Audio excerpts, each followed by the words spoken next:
Hey guys, this is Steve from Trim That Weed, and welcome to our video of how much you should water your lawn, along with lawn watering tips. Watch until the end to find out what your lawn needs in terms of water, and how best to water it for best results. Watering is one of the most important care practices for your lawn.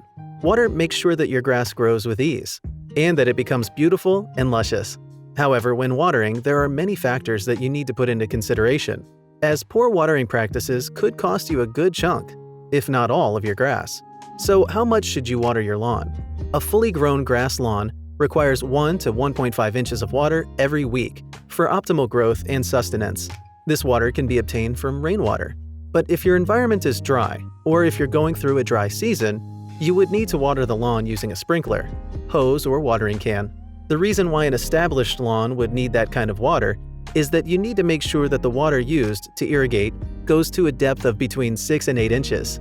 Constantly watering to said depth would make sure that the soils are as moist as they should be, the ambient temperatures notwithstanding. Note that you can water the grass on a daily or weekly basis, or all at once, as long as the desired water depth is kept at a constant. You should, however, make sure not to overwater your lawn, as it may lead to problems. How can you tell that your lawn has enough water? Here are a few methods that you can use to make sure that your grass lawn has received enough water. Number 1. Check the state of the soil. One of the most effective ways of checking the depth of water in the soil is by using a long tool. The best is a screwdriver that's easy to drive into the soil. Put it into the soil and use a ruler to see how many inches of soil have water.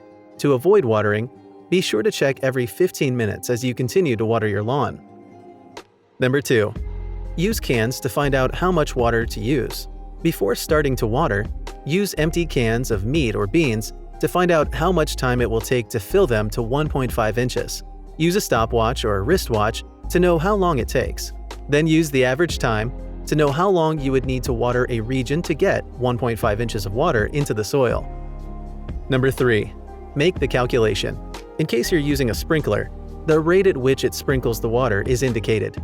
Make the calculation to find out how long the sprinkler would have to be on to allow your lawn up to 1.5 inches of water per watering session. Number 4. Use a flow or water timer. Get a flow timer that measures the flow of water by the hundreds of gallons and multiply the size of your lawn by 0.62 gallons. This will tell you how many gallons of water need to go through your sprinkler or watering system to allow 1.5 inches of water in your lawn. Things to consider before watering your lawn. Type of grass planted.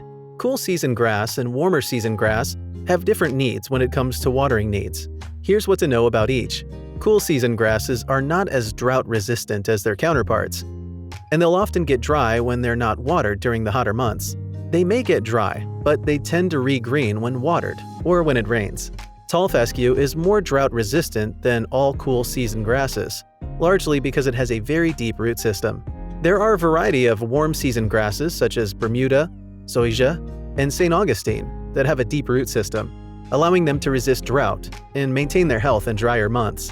Warm season grasses require less watering than cool season grass, and this is why it's important to get grass that is suitable for your environment. Watering system. Try to use an in-ground watering system instead of a pulsating sprinkler or hose sprinkler, because water loss is minimal. Watering time. The best time to water grass is early in the morning, before the sun gets too hot, as it causes the water to evaporate. Watering in the night can make your soil soak too much, which may lead to molding and disease in the soil. So there you have it. Watering your lawn is pretty easy when you know what type of grass you have, what watering system you use, and the time of watering. Be sure to like this video, drop a comment, and subscribe to the channel. We'll see you in the next one.